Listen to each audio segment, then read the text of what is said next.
Welcome everybody to Tales from the Tackle Shop. We are on a windy episode 23. As we're recording today, it looks like Storm Alex is hitting. Storm Alex? Well, I thought I'd call it something. Well, most people blame me, so you might as well call it Alex. So, Do you want to start with the football? what do you want to know about football? You owe me £1. I don't owe you nothing, mate. I'm sure we had a bet. You're like one of these typical United fans. They all come out of the woodwork when they win, and then when they lose, they all disappear, don't they?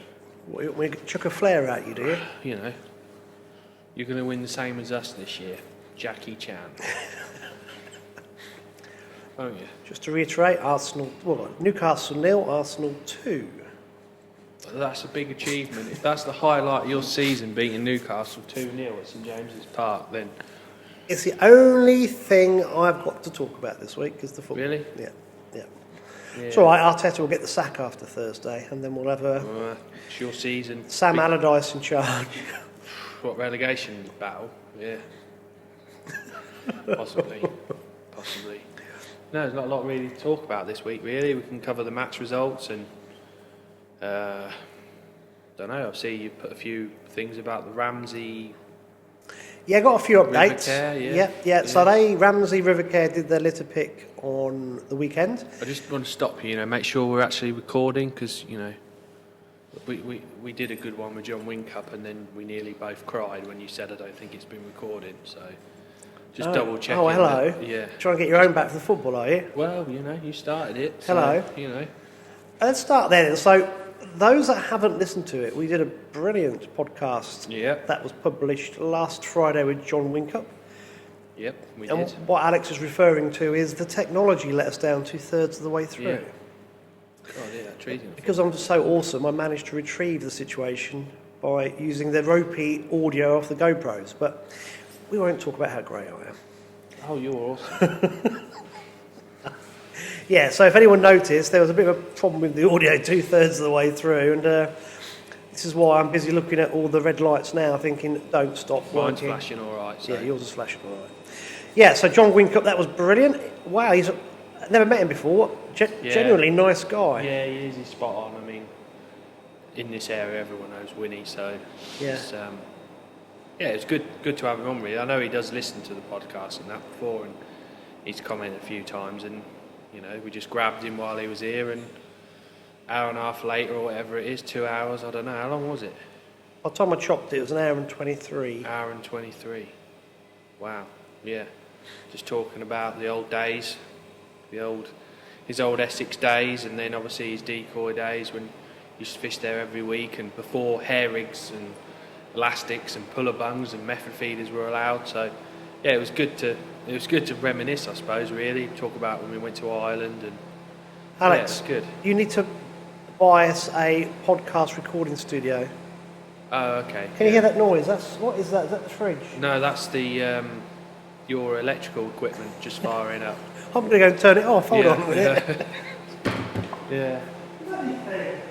Yeah. Right, so... Oh, that's better. I can hear you. Oh, I reckon you're going deaf, you are. What? Huh? Sorry? No, you're so rich, you could make us pay for it. Yeah. Hey, that's what we need in the restaurant. We need like a little soundproof cubicle. And have like the Corda studio where they have a light on, say recording, so no one interrupts. On air. Oh, how cool would that be? Yeah. But yeah, like you say, I'm not Danny Fairbrass, so although people say, "Oh, you look like Danny Fairbrass," yeah.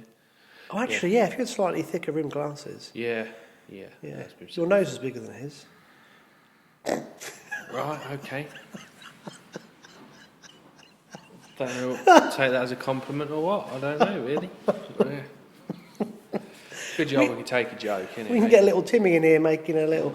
He can knock Timmy. up a little soundproof cubicle. He's got nothing else to do. No, just yeah. You could release him from the maggot shed, and you could. He loves it in there. He gets his radio on and starts singing away to George Michael or something. Something in the 80s. He loves it. Right. Well, we were talking about John Wincup. That was brilliant that he actually spent all that time. And you said back in the old days, are you 32, 31? I'm 32. Yeah. I was 32 in January. Do you have like dog year? No, the opposite of dog year. So you're actually like 103, and that's how you can remember all those old days. No, it's just I remember everything, to be honest. It's just weird. I suppose that's my... you know, some people can remember things. Because I have to remember everything, and I can remember matches that I've fished next to people and what they've weighed and the person next to them's weighed, and yeah, mad really. Do you know what I like best about that podcast? There's two things. One was that you remember tying, as a lad, all those hooks you tied up. Yeah. You put them on the front of the spade, or the wrong. Yeah. That was like. So, but you remember it though. Yeah, I'll remember everything. Yeah. Well, you can imagine, can't you? Your heroes when you're growing up, you want to be the next John Whincup in the area. Mini Winnies, we were called at one stage. From Mini Winnies. Yeah, everyone used to call us Mini Whincups when we used to go to Ireland. It was quite funny. There was me, Gav, Sean Higginbottom, and Johnny Taylor, and we were the Mini Whincups. That's what we're known as. But yeah, it was. I think me and Godders went practicing on Leonard Shallers, and I'd spent like the 2-3 months beforehand prepping all hooks, and that was before solid plastic hook boxes. So they were like the long ones, and you had like where the loop went over and your hook just went in. So they weren't that accurate, but yeah, I can remember fishing away, and then all of a sudden Winnie and Clemmy appeared, and they're like looking through my hook box, and they're laughing their heads off. I'm like, what are you laughing at? And they just said, you do realise you've tied all these spades on the wrong way round? And I just said, are you taking the piss, sort of, to that effect? And they said, no, seriously, half of them are all right and half of them were tied on wrong. And I generally did not know. How else are you going to learn? I didn't know. I didn't know there's a right way or a wrong way, but now I do. It's like another one is people don't realise there's a right way and a wrong way for the loop to loop, because one sits wrong way and one sits straight. So there's probably a lot of people don't realise that. I bet there are. I bet lots of people don't. And Paloma knot, if you cross over the line... Panama. If you cross over the line at any point, which is really easily done, it's pointless. It's just going to cut. Yeah. But these are all the little things that make a big difference. The second thing I really liked was the different colour elastics. Oh, the laggy bands, yeah. I mean, when you think about it, what we do now, everything's hair-rigged or lassoed, and... So basically we used to cut a piece of elastic band and sort of put 2 nails in, so it's not tight, but so it's level. But then we used to super glue a little bit, and then used to stick the bands, stick the 4mm pellets onto the band, and then just cut it, so you were left with a little bit of super glue and a little bit of rubber. Yeah. And then you used just to hook the rubber. You showed me that at Millview a lot when you put the pole together from with the crow's foot knot. Oh God, yeah. That's when you had that pole that's about 40 years old, I reckon. That was. I actually bought another one then, a little margin pole that cost me about 10 quid. Yeah. Anyway, right, that was really good. Yes, let me go back to talk. What is that sound? That's the kettle. That's Ernie. That's the urn. Yeah. I'll be back in a minute. Yeah. See, all these things I have to work with. Oh, it's a hard life, isn't it? Honestly. God. What's the next noise going to be? Be someone crashing wind. Through the door. You'll be able to hear the wind, that's a fact, yeah. Let's go back to the weekend. A couple of things. We had, Ramsey River Care. That's a brilliant organisation. They picked up another load of litter around Ramsey St Mary's, I'm guessing, I think. Just go down Factory Bank, you have a skip load. Yeah, well, I found TVs, all sorts of rubbish. Where was it yesterday? I was driving somewhere and there was a fridge or a freezer in the middle of the river. Oh, that was at Ramsey St Mary's, I'm sure it was. I drove along there and there was just like a fridge in the middle of the river, just floating about, bobbing about. A friend of mine, Tony Jakes, told me about 2 sofas that someone dumped in a couple of months ago. It's just crazy. Just people might be wondering why I'm not doing a group Fenland Guardian scheme at Litterpick. The problem is insurance at the minute. If we do a group one, and then admin, me, becomes responsible if someone cuts their hand. So we have a slight logistical problem with insurance, which we, at the minute, if we don't organise group litter picks and we don't tell people to go pick litter, we can get around because then people do it off their own backs. But that's something we're going to have to revisit in the future. And this is why I keep asking the likes of the Angling Trust for a bit of funding, because to get this public liability insurance is obviously going to cost somebody some money. And we need to start looking at different funding streams. So that was a bit of a subtle hint for anybody that would like to offer a hand with that one. And the second thing I need to mention from the weekend, it was Operation Clampdown. So it was a Clamp down. Operation Clampdown. Not shut down. Clamp down. Clampdown. And it's an annual thing. It's a collaboration between the police and the Environment Agency, the FEOs, what are they? The Fisheries Enforcement Officers, that's the correct title. And they out and about in unmarked cars and, trying to get on top of any out-of-season fishing and any other illegal fishing activities. I haven't caught up with the RCAT team yet, or the Al Thompson, the local FEO, because I didn't want to bother Is them. Al Thompson Alex Thompson? Yeah. Right, Yeah. no, right, okay. But they were out and about. Now, Friday night, we actually picked up an out-of-season fishing incident at Well Creek, but Oh, right. by the time we got everything through, the individual responsible had scarpered, and Saturday we had a magnet fishing incident, which is not out of season. So we can, So you can go magnet fishing, but you can't go normal fishing? it's only a magnet on a bit of rope, isn't it? Yeah, but what's the difference? You're not fishing You're for fish, are you? Yeah, You're but dragging. it's not just fishing for fish. Why you can't fish? I thought it was for the disturbance of the banks and the wildlife nesting birds and stuff like that. Well, I might be wrong, but I just presume it's just an activity that you can do throughout the year, unless someone wants to prove me wrong. Am I going off my head? You can go game fishing this time of year on a river. Only if it. It's a private river. No, let me get this right. Because someone said to me, I'm going fly fishing on the river so-and-so. I was like, no, you can't, it's out of season. I'm like... It has a... it's to do with the seasons of the fish in the river. So if it's the Spate River, for example, and the salmon run up, it has different seasons. If it's a sea trout running up it, and if it is a, I suppose, river that has trout and grayling in it, will have different seasons as well. So it's all a load of bollocks then, I guess. So you can go fly fishing, but you can't sit there on a seat box. Well, it's traditional, I suppose, with what was around at the time. Let's not get into that, because It just seems wrong, doesn't it? How you can't go and fish the river and fish with a rod and line, but with a float and a maggot, but you can sit there up there in the water and chuck a bit of fluff and just wind it back.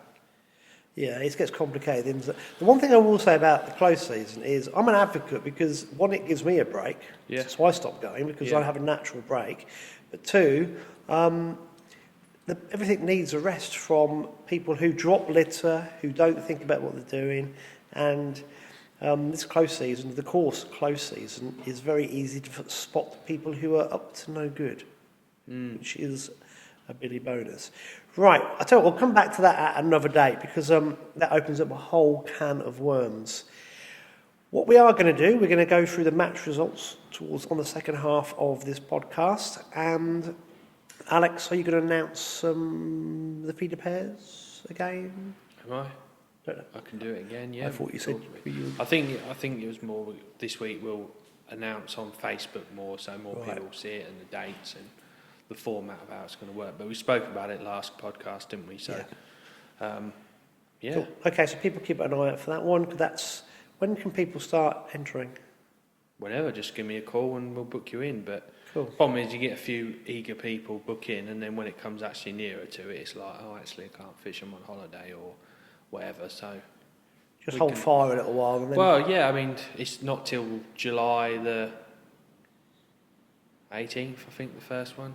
No, I can't remember. It's July, and then the second one's the first week in August. So it's a long way off yet. Yes. I'll tell you what we'll do now. We'll have a little break, and what we're going to do, this is hoping that my two lady anglers I'll be able to get in touch with because they've been really busy working. So we're having a leap of faith here because if we can't get their part recorded tonight, we're going to have a very strange gap in the middle of the podcast. But I have all faith that we can get everything organised. So what we're going to do, we're going to go into the middle part of the podcast, which is a conversation with two ladies called Adele and Adele. And we're going to talk about lady anglers in fishing and some of the challenges they face. So let's pop straight over to that one now. Welcome, Adele and Adele, to Tales from the Tackle Shop. Thank you. Oh, yeah. Nice to be here. Now, I'm going to try and get this right because I only knew one of your surnames because the other one's Two Secret Squirrels. She never tells us what she catches and hides. So on my left, but you're right, I've got Adele McCrory. Oh, yeah. And on my right, everyone's left, I've got Adele Mundy. So now, ladies, I first met you last winter along the banks of a very secret river, which we won't tell because it's secret. Yeah, secret. And there I was struggling, and I was walking along the riverbank, and then bumped into you. It's not too strong a word because I literally did. I just walked around the corner and I saw Adele M holding a beautiful Xander and Adele M photographing it for her. So that was how we got introduced, and we started chatting about lure fishing, and yeah, we just sort of got in contact from there, didn't we? Really. So it started off on the on a very good foot because obviously one of you caught a Xander and Andy was struggling, and then the other one caught and Andy was still struggling. And, I just gave up. But no, we had a lovely chat that day, and we've kept in touch ever since. And we've had one or two sort of little sessions fishing since, and it's been good. And I was really keen to get you on the podcast because I think one of the areas that obviously myself and Alex are very keen is to broaden angling, but we always think of youngsters because it's the natural thing to think about. And people don't tend to think, hold on a minute, there's not enough ladies in the sport. Yeah. I mean, so this is really why I've got you guys on tonight, and we'll get you guys on again in the future. It's really to try and promote the sport for ladies as well, isn't it? That's really important. Yeah, definitely. I think like both of us are kind of, with other hobbies and stuff, we've both slowed down quite a lot. Like Del used to play quite good level football. She probably won't want to say that herself, but she was really good. She's better than me, and I still play football. But both of us have kind of like wanted to slow down, haven't we? So fishing's kind of like the thing to do, but when it's kind of considered an old man's sport and it's called men's sport, like whatever, it's just one of those things that, I don't know, you don't really look at doing. No, it's never kind of put forward to you, is it? As a young age, it certainly wasn't, unless I've had kind of family members that were quite heavily involved with it, but certainly not through school or education or any general discussion. It's not like you get a group of girls going, oh, let's go fishing at the weekend. It's not really a thing. So it would be good, and I think given the opportunity, you could potentially get more girls and women coming into it a bit more. Yeah. Oh, well, you've hit the nail on the head there. I think it's got lots of historical. I'm not going to use the word barriers, but it's not. It wasn't encouraged, was it? It's just like it's like. I mean, I used to be a school teacher, and girls' football, women's football, was the fastest growing sport 10, 12 years ago in the country. And I would say now it's really got a strong foothold, hasn't it, ladies' football? I mean, I'm an Arsenal fan. Obviously, Arsenal ladies were very, very good and dropped down a little bit. But there's a lot of exposure going on now, which is good, isn't it? So football has really, really got going. And if you look at ladies' football in America, women's football in America, it's massive. Yeah. Yeah, so that's been a real positive. So we can do the same in angling. I think it's really important. Definitely. I mean, I've seen there's a few girls that I've seen locally, like young girls as well, fishing, which is really nice. But other than that, like, it's just, I don't know of any. The common ground in that, I think, is kind of having that male role, though. She has a dad, doesn't she? Yeah, her dad quite comes keen to out, get her out. and fishes with her. But I mean, my granddad used to fish loads, and I can remember going to the lake and stuff with him and running around like a headless chicken. But he never really used to show me how or what to do. I was just like, oh my god, there's a fish there, and I used to run off and do whatever else. But it's just a boy sport, really, isn't it? So. Well, I think it is. I mean, I've mentioned this several times on the podcast, and I think I mentioned it to you guys the first time I met you, that when I go to Sweden, I go to a massive sport fishing fair, and the whole ethos there is completely changed. It's angling seen as a trendy thing to do. People with tattoos. But it's normally bearded men with tattoos looking like getting quite hipster, is it? Yeah, it is, yeah. And you've got families that go to the sport fishing fair, and there's lots of women that go to the fair on their own, and it's not seen as just a sort of a middle to older age man's sport there. It's seen as a funky thing to do. And when I spoke to one or two of the really well-known Swedish anglers, they said the situation with kind of him was where they were 10, 15 years ago, and it's just completely taken off. And there's been this big push in Sweden for people to get back out and enjoying the wilderness. And obviously they've got a vastly bigger country and lower density of population. But that angling's kind of jumped on that, and it's just really gone. Right. And lure fishing in particular has helped it because you've got less kit. you can go. It's you don't need to go and prep and get 10 pints of maggots and blah blah blah. You've got your lures all sorted in your bag, and you're using quite finesse gear as we were when we met Yeah. last winter. And I think lure fishing really is one of the facets of angling that's really kind of on the up. Yeah. And it probably appeals to new people into the sport. So I think it's quite a cool thing to use to propel it forward. Yeah, it's Yeah, definitely more accessible, isn't it, lure fishing than perhaps other kind of areas of fishing. It's about being mobile, about kind of just not having to take too much time. You can go just after work for an hour, can't you, and still hit into some fish sunset. So yeah, lure fishing for us, for that very reason, is why we've kind of ventured back into it. Feels like a small investment, but obviously you're outside and you're getting kind of stuck involved in fishing and catching and everything else. So Yeah, that's cool. So let's go right to the beginning. So I'm going to ask Adele, I'm going to call you Adele Muck. me, this one. Yeah. Can you just tell everybody how you first got into angling? Me, I was around about. My dad took me when I was he'd taken me about 10 years old. Pike fishing, actually, dead baiting for pike, because Dad was quite keen on. Now, he wouldn't describe himself as much as an angler, but he himself wanted to get kind of out and about into it, and he decided to take me along.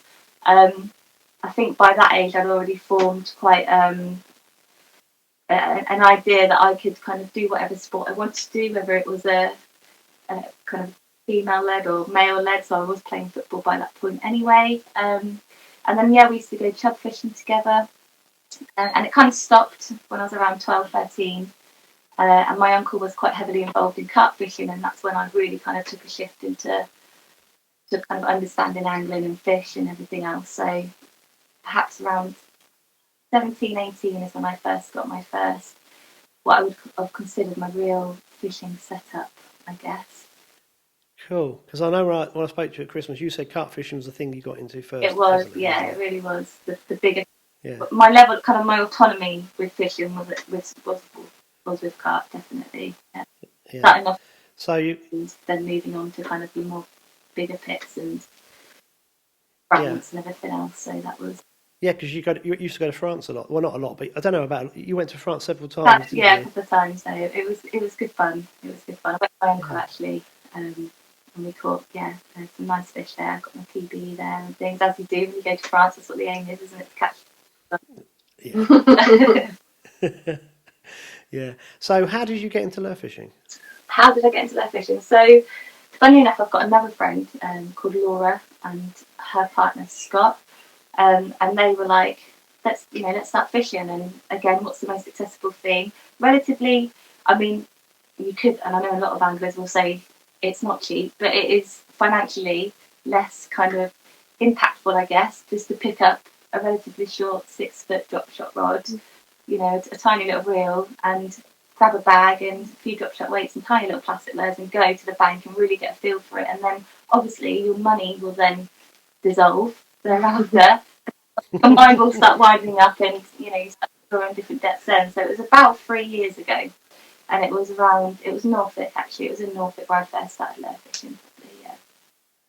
Yeah, cool. Yeah, you're right. It's a great way to spend loads of money. Isn't it? Crazy. Right.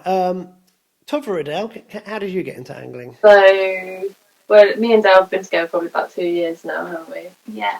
But yeah, so at the beginning of our relationship, we were always talking about fishing and then getting fish on the bank and stuff, and going trout fishing and stuff. And I always thought it was a good idea, but I just never really saw the appeal of it. To be fair, like it was always a bit cool. I'll be around. I'll probably stick about in the sunshine whilst you lot are fishing, but I'm not really going to get my hands dirty and get invested with all the rods and reels and bits and pieces that you need. I used to work with a load of guys that were avid carp fishermen, and I tattooed a lot of people that were just carp crazy, and I think it just kind of put me off a little bit, really, because it was just same, like I knew all the words, but I hadn't got a clue what they're talking about. And this is kind of like nod along and be like, yeah, cool. But yeah, so it was a bit of a surprise really when Del and I got together, and she got me into it. More than me. Yeah. Like -2 outside, and she's there. I'm like, yeah, I'm going. I'm alright. I'm never gonna get out there. But yeah, if someone had told me like 2 years ago, yeah, you're going to be, going for a lockdown, first surprise. The second surprise is like be going fishing every single day. I'd be like, give over. Like I was scared. I was petrified just to go by myself, weren't I? And I come back, I caught this. Well, I think it's the biggest pike I've caught, but I didn't have scales with me. Didn't know what I was doing. I didn't even dare pick it up, so I just put it back. But I was like, my heart felt like it was coming out of my chest, and I just feel like now it's like, I don't know, it's a bit like a drug, I suppose. You should like forever chasing that feeling again, aren't you? But yeah, so I'm still like very much a excited puppy when it comes to fishing, I guess, at the moment. Like, I don't really know much of the lingo and like the. You don't need to really. You just have to have a I passion for don't it. know. Yeah. Well, yeah, exactly right. And you've just literally described the passion, Yeah. haven't you? That- Yeah, perfect. Yeah, it was brilliant. And I think like because if I never got in. Well, it's not that we wouldn't spend a lot of time together, but I feel like it was an excuse to just spend more time with you as well at the beginning. And now I'm just going out by myself. And she's at work, it's all right. Technically, I haven't got a job at the moment, and I just went out on lockdown. So yeah. Well, I know because we met up. Myself and Tom Moore met up with you a couple Yeah. of times, and I'm thinking, yeah, you are getting into this. It's good. Yeah, it's really good. Definitely. And what makes it worse is when you catch more than us. They're always so small though, aren't they? Like, I don't care. I'm still at that stage that if I catch something, I'm happy about it. It's just the days I don't catch anything, that's when I'm like... Didn't you get a big rudd? Yeah, that was weird. It was a £2 red on a lure, and I was like... I didn't even know what it was. I was like, what? Is it a roach or a rudd? Couldn't even tell you. I was that much of a noddy about it, and I was like... Tom, what is this? Yeah, he told me the story. He said, "Yes, you're not going to believe she's caught a £2 rudd today." Yeah. But this is good though, because you both come at this from slightly different aspects, don't you? So one of you is far more experienced than the other, but you both, just what you're saying, you just got this. You love it because it's something that's just driving you forward, and it is like a drug, isn't it? It's just have to go. Yeah, definitely. I think as well it gives you like a bit more of a I don't know, an idea of where you live to. Like, I mean, lockdown's done that for everyone anyway, hasn't it? I think, but like I've lived around the area like for a long time, and I haven't really. I've looked at it when I've been driving past, as you do, but you never really take into consideration how pretty things are until you actually just stop and take the time to, fish. That's right. Yeah, you do. Yeah, it just gives you time to look, doesn't it, and take it all in. There has been recent studies, haven't there, as well, about the impact of fishing on your well-being and your mental health, and how that then kind of has a complete kind of compound with your physical health and everything. So whether you're male or female, it's good to be out there and then just capturing all what nature can give you. And no, definitely right. Yeah. I think it's got to help. Particularly with mental health issues, it must make a massive difference. I know it does to me. I went to Grafham trout fishing yesterday. I just went for the afternoon. Yeah. And I spent half the time just sitting on the boat, just looking at the water, going. I felt like I could breathe. It was like, it was just being there. Definitely. I was saying to you when I was fishing, even if it was absolutely freezing, like just the thought of something getting me outside was good. And then as soon as obviously the river season finished, I know I probably could have gone and got into other things, but I was just like, no, that's it. I'm leaving it now. I can't be dealing with it anymore. And then I definitely felt the difference in my mental health for sure. Like, it was quite dramatic, actually, I think. Yeah. And then obviously I've come back to work again, so it's okay now. But yeah, I definitely think it served a really good purpose for me, not only just to get into a new sport, but to, I don't know, just have something to do with my time, really. I know I could have probably been volunteering or doing something maybe a bit more productive. But yeah, it felt nice to actually, like, take some time out and spend it with myself, I suppose, really. Yeah, I think a lot of it is, isn't it? It's just you give yourself time to think and space to think as well. It's good, yeah. Okay, so that's great to hear how you've got into it and how keen you both are. So let's get more into the nitty gritty, because this is where I really wanted to go with this. Because I think as an angler, as a pretty bullheaded male angler, you just don't consider women fishing. No. You don't. It's like because you just never had to. And now I'm thinking this isn't great, really, because I would imagine that there are times for you ladies on the bank when it's just a little bit awkward. It's not very nice. I remember the first time I saw you two, you actually said to me, "Do you know what? You're one of the first few guys have actually spoken to us about lure fishing, not the fact that we're female. Yeah. Because it's not like, you can't say that, like, you know, the thing that people say the most is, oh, it's lovely to see women on the bank. And that's a really, really nice comment, isn't it? Because it's encouraging. You're not going to get, like, it's not abusive or anything like that, but it's the first thing people talk about rather than, like, have you got anything today? Like, oh, what are you using there? You know, like, The fact that the agenda's like the first thing focus is always a bit like, oh yeah, probably.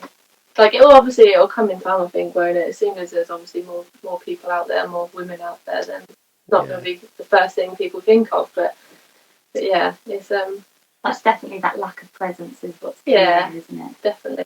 Yeah, yeah. People can just be a little bit, I don't know. Oh yeah, you should. I don't know if I should say it really. We have had a few comments. Yeah, we've had comments, but like gestures as well. Yeah. But I mean, you probably. It sounds like, well, you'd get that anyway, wouldn't you? So it just feels you're just a little bit more vulnerable when you're by yourself and you're fishing. And yeah. I mean, joking apart, I mean, most lads will say things joking and not really mean it because they're perhaps not quite sure what to say in the circumstance. So they say something probably sexual. Let's be honest. Yeah. Yeah, but if you're on your own, that's not what you want to hear. No, not really. No. It's very intimidating anyway. Yeah, you put yourself out. You recognise already that you are female fishing. That's kind of the first kind of point where you're like, okay, I'm out here. And then once you put yourself out there and you're still kind of getting this energy and being in contact with, I wouldn't say negative, but it's not always helpful. It just straight away thinks, ooh, breaks it. Or... And I think that's where we need to start with this. Just make male anglers just realise that they're not being helpful at sometimes. times. I mean, and I mean, this is probably a good point, but particularly in the last couple of years, I've made and met some fantastic people on the bank who haven't once considered that there has any play in why we're there, and they've been, incredibly welcoming and supportive in the right sense, directing, guiding, but it be about fishing more than anything. So I think that's a really key thing to say as well, that there's definitely always, you're always going to get the odd one or two, but it's a little bit more than the odd one or two sometimes, so. Yeah, the ones that just say the annoying comments and stuff, they just come and go, don't they? But the ones that actually, it sounds quite sentimental, really, don't it? But there's been loads of people that we've come across that like Robbie and like yourself and Tom, I feel like it's not, we can't tar everyone with the same brush because there's loads, and Scott as well, obviously doesn't. I just don't, personally, I don't think it gets enough attention. I'll tell you why, because Alex is, after you guys have finished on the podcast here, because we recorded the rest of the podcast earlier today, he then told me there's a women's festival, match fishing festival on at Rookery Waters in July, I think he said, where there's 40 lady anglers, they're staying at the complex, they've got a 2-day festival. And I'm thinking to myself, this is just brilliant. But we've not seen that. No. No, but I didn't know about it. And I think we just need to make these things more so people are more aware. So it's kind of using them, I guess, and just mindful of it. I think is the biggest thing. Yeah. Yeah, because you got female anglers like Marina Gibson. She's doing a great job and making herself very sort of. She's doing a kind of the whole 50-50 fishing thing. Well, that was certainly a couple of years ago, but yeah, she's fantastic. She's been on the BBC, putting her face forward, hasn't she? And everything else. Yeah, been on Country File recently, which is great. No, she's a great one. But again, I think even if you kind of direct yourself to her Instagram, there's some recent kind of questions and just some examples of type of keyboard warrior kind of stuff that you get is quite evident. Kind of, oh, you're just a pretty fish, or all these kind of comments around directed at her and other female anglers. It's just not necessary, is it? Really? No, anglers should be spoken to on social media and personally about their fishing ability or the fishing knowledge or the conversation about fishing. It's regardless what your sex is, isn't it? But it seems to be the only thing, And I think that's where a lot of people need educating, if I'm being honest. And I can say that because it's easier for me to say that, but they do. They need to think about what they say before they say it. And that's one of the reasons I want you guys on, because we keep getting you guys on, then hopefully we can start to get things going in more. Like, I think the word you used there was helpful. I think it's a really good Yeah. term to use. Yeah, because it's the future of the sport, and we need youngsters in it, and we need ladies in it, and we need to make it all encompassing for everybody. Yeah, definitely. Yeah, it'd be nice, Definitely. like, a bit more of a... Bit more presence about it. Yeah, I think so. Pheromones. Get those. Yeah, it's the pheromones that we all win every time. When I start doing these lure competitions, I think, I've got to have a secret weapon. I need a lady angler in the boat, and What I do before I go out is I put the layers underneath my armpits and just go for it. And it wins every time. They love it. joking apart, last time I went to Sweden, that's what my partner did. My missus, she Really? yeah, she came out on Rutland with me, and she said, "There we go, female pheromones," and it works. It does For the work. armpits and nothing else. Yeah. I might actually try it. We'll do our own Need all the mini help. study for you. We'll be like, Just hopefully yeah. now. I'll tell you what, I think it's my Wi-Fi. The sound's really iffy. It's a good job, because I think if everyone could hear exactly what we're saying, they'd go, "What are you talking about?" Right. Okay. So I think that's a very fair point that we touched upon about the way anglers approach female anglers. They've just got to be mindful of the fact that they want to talk about fishing, not the fact that they're a female angler out on the bank. Doesn't matter, does it? Right. Next thing. So, what advice could you give? Let's not say necessarily a lady angler, but maybe a lady angler, how to get into the sport and how they could really, there's probably lots of ladies out there who want to take the sport up, or just youngsters. Yeah. What would be, from your, what you've seen, your experience, what advice could you give people to get into the sport at the moment? I think particularly kind of touching on the younger generation, and what kind of tends to be what they're kind of are attracted to, and that's social media, isn't it, and your YouTube and stuff like that. We've spent quite a lot of time just watching YouTube videos, kind of the big name companies that specialise in kind of lure fishing. Just get involved in that. They're pretty key. They break the tasks down really well. They talk about knots that then kind of lead you on to other areas, and just opening it up and asking people, can I come fishing with you, or is there anyone who I could go fishing with that you know of, or anything like that, or even, I don't know what it's like. It's been a while since I've been at school, despite my young appearance. They people say, but I'm fishing the big 3A now. Just asking people at school, is there any way we can look at creating a group or tapping into any sort of activity centre where it can enable me to go fishing? I think if that was ever put on a plate to me as a child, I'd have eaten someone's hand off.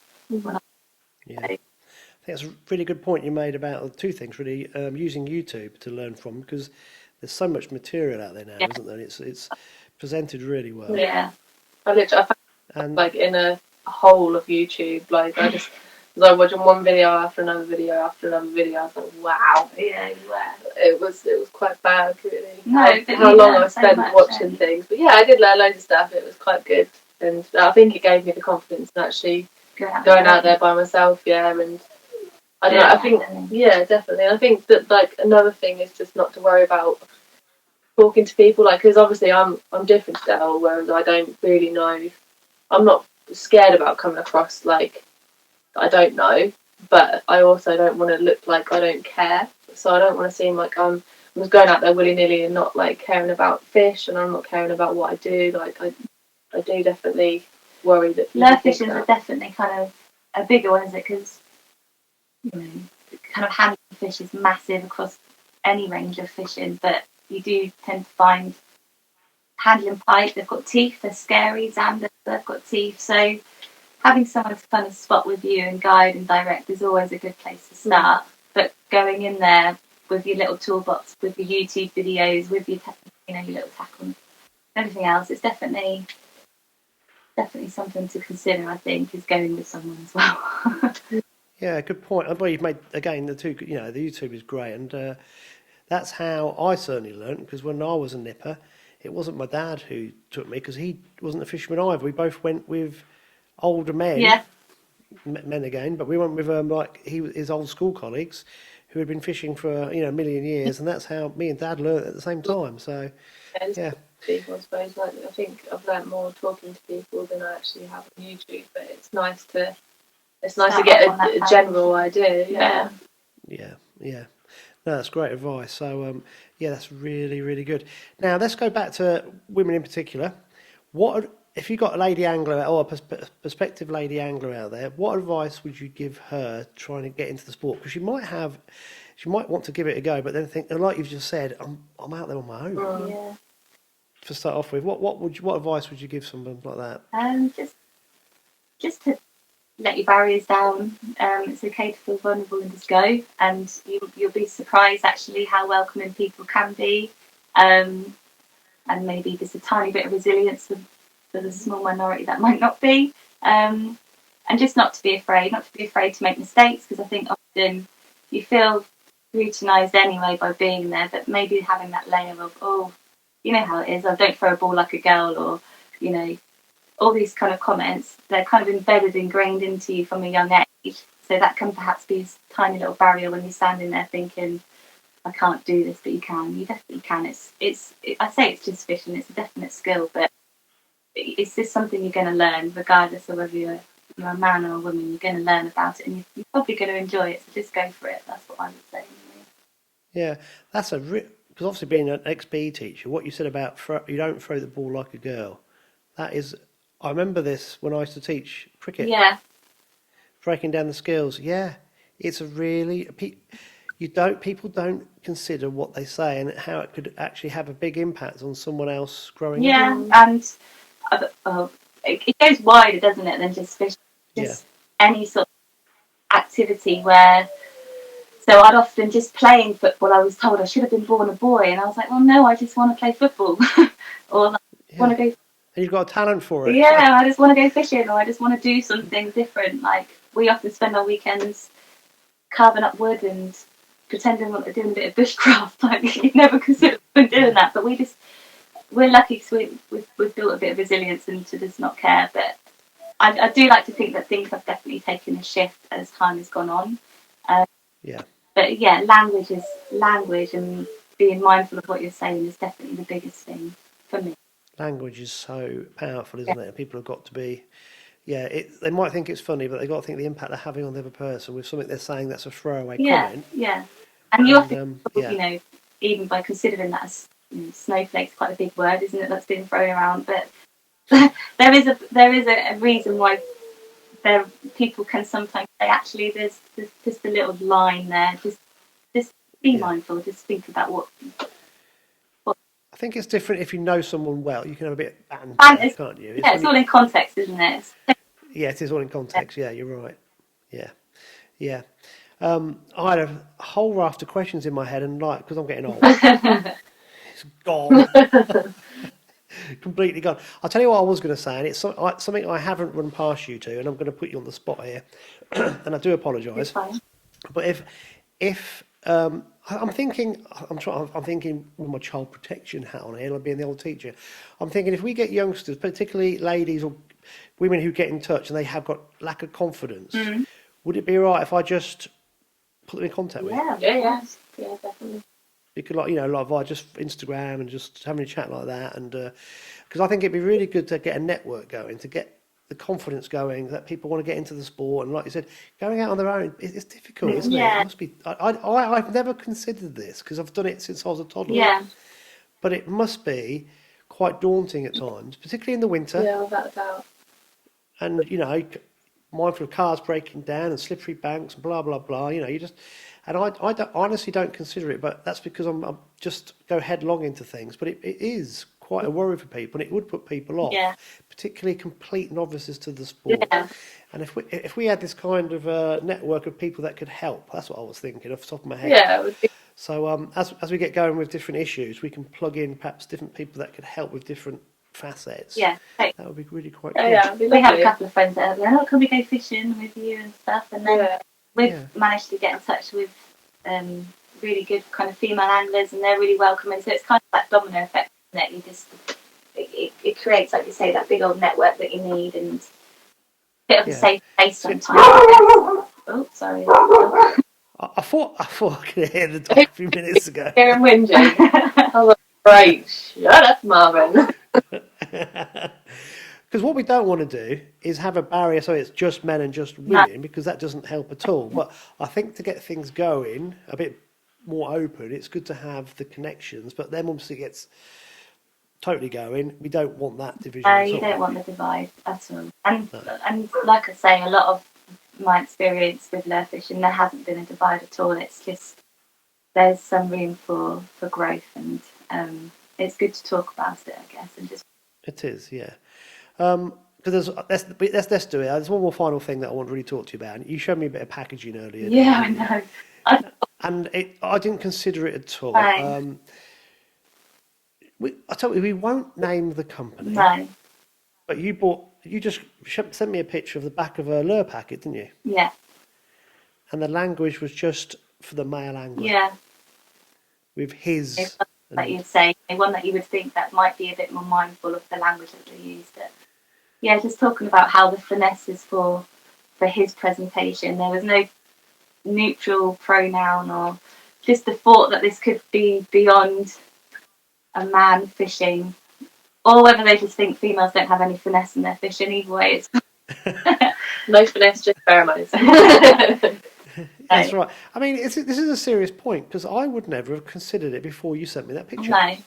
But all the things you said to me tonight about the language, it's really important that actually tackle companies now take this on board and actually think about how they're branding tackle. They can't just say for his, because it's alienating female streamers. Yeah. Not like tackle though, like there's clothing as well. Like there's no female clothing. Very difficult, and what there is often kind of women being the face of that and going into their own. Yeah.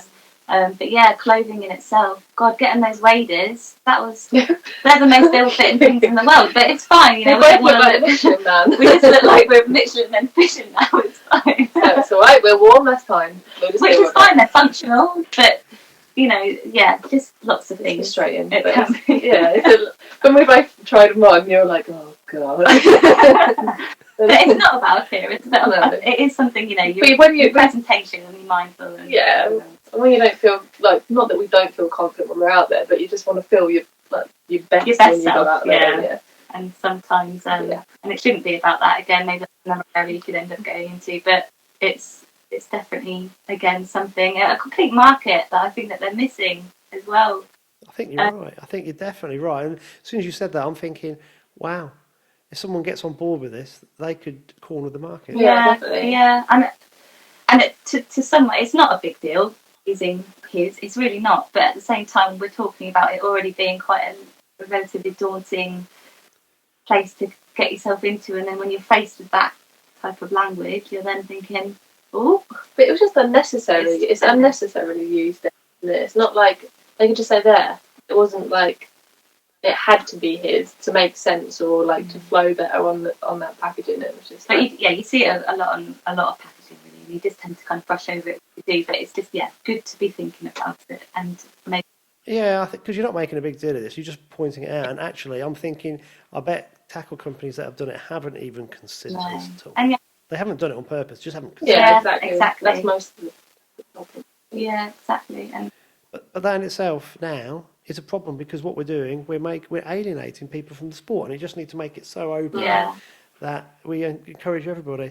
Yeah, I'll tell you what, you've really made me think tonight, because, like I said, being an old bullish man, you just don't think of these things at all, and you just don't think there's a problem. But when you've got to listen to other people's opinions and go, God, didn't consider that at all. And everything you said tonight, I'm just going, wow, yeah. There's a whole world of difference we could make just by, like you said, just thinking about the little things that actually mean a lot, and because perhaps they've been said in jest or whatever over a long period of time, it just causes. It can cause. And like, we're not shy of a bit of banter and being, told to wear white shirts and jump in the water and hold the fish. That's fine. I'm for a bit of banter, but just genuine, real, small kind of increments can have a kind of Well, I'm getting to know you guys better and better, and you're great fun, and I know that you want to come on and try and make people more aware, anglers more aware, Yeah. perhaps how they could perhaps make things slightly better. But you're great fun to be around, so that when people get to know you better, they go, oh, actually, yeah, I know what they're saying. I can see it exactly. Yeah. They're a great laugh on the bank, but these are really important things that Yeah. we do need to start talking about. And the other thing is Alex tells me there's lots of female match anglers, but I don't see them. No. And this is something I need to try and do now, is actually try and find out Yeah. who they are, where they are, because there's obviously, he's telling me, well, there's lots of female match anglers. I'm thinking, well, I'm not seeing them, so where Are they? Yeah. Yeah, but we're going to do a piece on the festival as well, which will be good, because we'll try and promote that and highlight that. Yeah.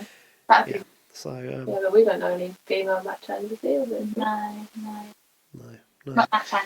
What, ladies, before I let you go, because I didn't want this to be a massive section, but I wanted to kind of like be an introduction so we can revisit it, because I think we need to, and Yeah.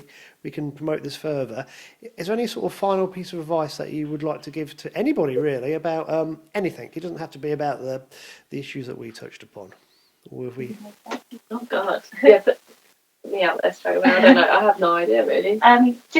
Just be kind, be yourself, and just do what you love, and you give off positive energy, you get back. So that's all that I'd say, really. Yeah, good, wise words. Out Okay. now. Right, now, stay on the line. I'm just going to see if I can get my end to work, because sometimes it doesn't. And I'd just like to say thank you very much for your time this evening. No worries. Thank you. Thanks, Adele, for your time. That was really interesting to hear your thoughts. And I would like in the future, Alex, we can sort of push this a bit more, sort of get not just youngsters into angling, but open it right up so we have more lady anglers. I know there's a few lady match anglers, but Yeah. Well, we've got the ladies' festival here, haven't we, in a few weeks' time? okay. So how Might many? be one to cover, wouldn't it? Yeah. Yeah. So would you like to just elaborate on that? Yeah. So we've got, I think, 40 lady match anglers coming from all over. A few are staying on site, a few are staying at the golf course. They don't actually have a sort of festival really. They used to have one at Whiteacres, and Abbey Kendall, it was meant to happen last year, but obviously COVID put a stop to that. So obviously rearranged for this year. So there's a few of the England ladies going to be fishing. I don't know if Abby herself is going to fish yet, because I think she's expecting another baby. So I'm not sure if she will or not, but yeah, so some of the top female anglers in the country will be fishing. See, I never knew that was happening. See, you learn something every day, don't you? You do. So is that a 2-day festival? It is. It's a Saturday and a Sunday. Perfect. Yeah, we need to promote that before and after, don't we? That's really, really good. So yeah, we need to attract far more ladies into the sport. It's the history, the future of the sport is really dependent on new blood coming in, and we've seen a lot of anglers come in with COVID and the furlough scheme, whether they've revisited the sport or new anglers into the sport. But again, it is predominantly male dominated, but that would be good. So we'll revisit that topic in a few weeks' time. Definitely. Cool. Right, Alex, there's been loads of matches on. I know you've got lots of match results you want to get through. Yeah, so obviously we have 3 matches a week here. So we'll talk about, not this weekend, so it'll be 2 weekends ago. I'll do the Saturday one. So again, the attendances have been really good. The fishing has been strange. I think if you look on Facebook everywhere, all up and down the country, you might see a couple of really big weights, and they're not sort of just steady weights, if you know what I mean. I think for the time of year, you're expecting to be feeding loads of casters and pellets and meat and giving it some bait where the fish are having a chomp before they get ready for spawning, and there's no signs of that whatsoever. I think the brown goldfish and things are sort of milling about in the edges, but nothing's really feeding properly. And you've had really cold mornings and bright sunshine, so the fish have come up and people think, oh, there's fish everywhere, but they're just not really hungry. So 2 Saturdays ago, James Folks, or Jimmy Folks is also named as, he won the match off Jay with £175, which is a big weight. He just caught on maggot short. That day the lake sort of switched on, like it felt like what it should be for the time of year. There was 170, 146, 130, 38. I think there was like 11 weights over £100, loads of 80s and £90 weights, all on maggots, all soft baits really, pellets and maggots, odd fish on bread still, which you'd never associate bread dobbing in the middle of May, but the fish are still shoaled up. So Raven was one with £104, slightly less, but again close weights all the way around, sort of 80s, 90s pound weights, F1s and carp, maggots again. And then the following Wednesday was the over 60s, and that was on J. The old boys do like fishing cat meat and paste and supermarket bait, so maggots don't really come into play on a Wednesday. And I think it was Chris Saunders won it. There was pretty much a full lake, and the attendances are going up and up on a Wednesday now in the over 60s, which is good. So we're having to use sort of 2 lakes rather than one, rather than cram them all. They've come round to the system of what we do on a Saturday with the continental payout and sections and stuff, so it gives them a bit of room and chance of catching a few more fish. So Chris Saunders won that one. I think there was a few sort of 90s and 80s. And then Thursday's match was on... So this Thursday just gone was on Magpie. Oh no, I'm missing a match here. What am I missing? They were on Raven the Thursday before, so I've missed a match. Again, the pegs that seemed to produce were the ones in the slightly shallower water across, so it was always a good indication that the weekend's match was going to fish a bit better. I'm trying to think who won that now. Who won that? I think it was about 100 and just around that £100 mark, which has been how it's sort of Ravens fished all the time.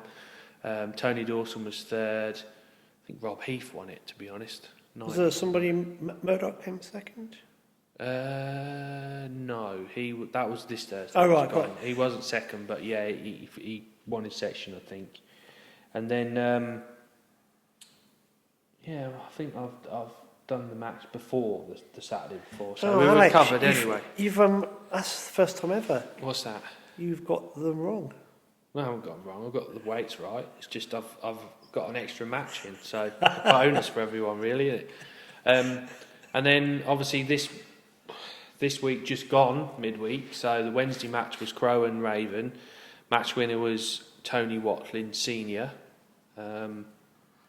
I don't think he listens to the podcast because I don't think they've got electric in Guy Hearn, but you know. So yeah, he fishes maggots and corn. He says he doesn't fish sweet corn, but there's always a few empty tins of sweet corn hanging about his peg, so say no more really. He had 118, and then next to him was Brian York. He had 102, so next peg. So again, it just shows the fish are still shoaled up quite tightly from winter. Yeah. And then Will Hadley won Crow with 76.12. There's a 74.12, which was Alan Owen, and another £74 on Crow. So that fished quite well, really. And then Thursday's Open was on Magpie. Another decent attendance, like all the matches at the minute, getting really good attendances. Tom Cole won it off peg 2. He's fed sort of 5 pints of white maggots down the edge. And he's had them sort of lined up last hour and a half, and he's had 145. Second was Vinny Easy from 19, he had 125. Third was Mark Cross with 115, and then your man Mark Murdoch was fourth with 102. So decent weights on Magpie. Yeah. And then this Saturday just gone, we had a sellout again, 55 pegs, Jay and Raven. Match winner was the Lewis Fenson, who's doing really well. He's on fire at the minute. He's had £122, I know, 10 ounces, something like that, from peg 16 on Jay, which is, if anyone knows, it's sort of in the U-bend. And he's caught on maggots again, just pinging maggots in a catapult, and maggots short. Probably fed 4 or 5 pints of maggots. He's had some nice fish. There's a mixture of sizes, F1s, little carp, big carp, a bit of everything really. So he won the match and won Jay. And then Bubble Edwards, Tom Edwards won Raven with £99.7. Just beat Mona McGregor by a couple of pounds, so that was lucky. And then second on Jay was Reese Hearn with 110. He's caught on maggots, I think, again. So I think looking back, everyone's catching on maggots. There's a few fish starting to come on to meat as the temperature warms up. The wind's completely changed direction, so hopefully that means the end to the frost, but I think we're going to get a bit of rain, which it's hard to believe after how much rain we've had this year. We do actually need some rain. And then hopefully it just gets warmer and warmer and warmer. And weights will just get bigger and bigger and bigger, I think. So The weather's really weird, isn't it? I went trout fishing yesterday to Grafham. Just went for the afternoon. Yeah. what, trout fishing but pike fishing? No, I was actually chucking the fluff. Oh. I was fishing Le Bazur. Le Bazur. Le Bazur, for those trout fishermen who might be listening, on a little 6-weight rod. It was really good fun. But I was talking Say to... Grafham or Rutland? You went? Grafham. Grafham. I was talking to Neil, who works in the shop, and he reckons the water's 6 to 8 weeks behind with the fly life that isn't coming off. Yeah. And because normally, not to complicate things, but this time of year, trout fishing with buzzers, which is like the imitation larva that's rising off the bottom to hatch, is dynamite. It's really good fun, but it hasn't been happening. But we had a nice afternoon. It just started to happen. You get the odd hatch, the odd fly hatch. So they reckon 6 to 8 weeks. I'm not sure if it's that far behind. I reckon we're a month behind. Yeah, I reckon it's a good 4 weeks. Yeah. It's weird, isn't it? It's like, we didn't have we didn't get frozen over in the winter, but the temperatures were just low, and we had a lot of water all the time. We had rain, not so much wind either, which was surprising. You know, normally if we get rain, we get the wind as well. But the year before, we had loads of wind, didn't we? And rain. Yeah. So I remember every match. I mean, we even had a match called off because of the wind. Have you ever, No. I bet that just the rain, constant rain, just kept the temperatures really low. I think so, yeah. I've played in a rugby match before that had to be cancelled due to fear of drowning. Field drowning? Fear of drowning. Oh, right, okay. Right. I thought rugby men were quite sort of It was like hard at Wisbeach, and the puddles on the pitch were unbelievable. And I remember the opposition flanker tackled me, and it was like he would just, because a ruck would form over the top of you, he couldn't get out of the puddles. Really? And the ref just said, no more, I'm going to cancel this, fear of drowning. And I played cricket once in the snow.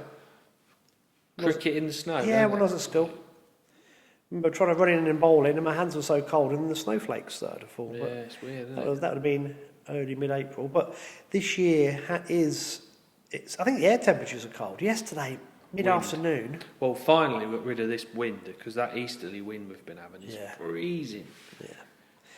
So I think the fish react not just to temperature but sunlight hours. Yeah, that's why I think the weights have been okay. Yeah. Do you know what I mean? But I think they're not what they should be for the time of year across the board. I mean, you might see a big weight somewhere, but next weight's like half it and half it again, where they're just still shoaled up in their winter spots. And they got to start eating to pack on some energy. Oh for yeah, sport, I mean, I weigh in all the matches, and none of them look like they're putting any weight on. No. You know, I know the pike.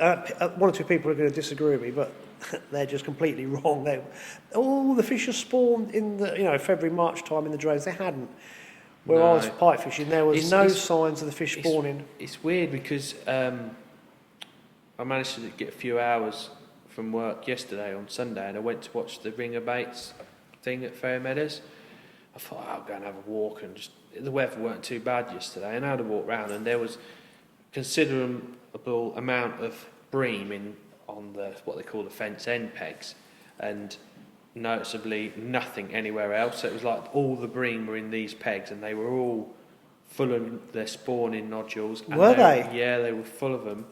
And a few of the bailiffs said that there's a big weed bed there, and that's where they spawn. So I think they're in the areas ready to do it, but nothing's quite ready yet. Because bream are quite weird when they start. They get all the massive spawning tubercles in their heads. Yeah, really lumpy and they're like battle warriors. Don't you can they? catch bream on trout flies and very small like perch flies this time of year because they get very aggressive. Yeah. Many years ago, before the end of the season, I was out on a little drain with two friends, and in the first hour, using dead baits, we all caught one of 3 different species on a dead bait. One of us had a pike, one of us had a zander, and one of us had a 2-pound bream. What, hooked in the mouth? Yep, picked up a dead bait. Weird, isn't it? That is unbelievable, isn't it? Yeah. Yeah. And that day I think I picked up, I think I found a 3-spine stone loach as well, which was a very rare thing. But yeah, What, that had your dead bait as well? no, Oh, no, I was going to say, these dead baits are a bit big. no. It's just in the side. I thought, what is that? A 3-spine stone loach. Mm. Amazing how you remember things, like we were It talking is, yeah, about at the beginning. yeah. Yeah, that was a long time ago. Right, buddy. Yeah, hopefully the weather's going to pick up. We'll get this storm out of the way, and hopefully we'll get some warm weather behind it. That'll be good. I think everybody needs it, and Oh, falling asleep here. I'm boring you that much. Yeah. Yeah, as per normal. Thank you. It's probably the pike fishing. Yes, and make the 3-spine stone loach. Yeah. Did you in? And I think once we get that hot weather coming, the carp are going to go mad on the feed, and then suddenly they'll be Ready for spawning. ready for spawning. Yep. Yeah. Right, buddy. Anything else you would like to add? No, nothing really. Nothing at all. Just, look out for the old Fen and Feeder pairs thing on Facebook. And the Winnie, John Wincup podcast we did, so... Yeah, we had a lot of people listen to it already. It's obviously available via the YouTube channel, Fen and Fishing TV, and on the normal audio podcast as well. But if you're listening or watching this, then you know where it is because you've already got it on your little screen. Okay, mate, we'll wrap this up. This has been Tales from the Tackle Shop, a Fenland Fishing TV production.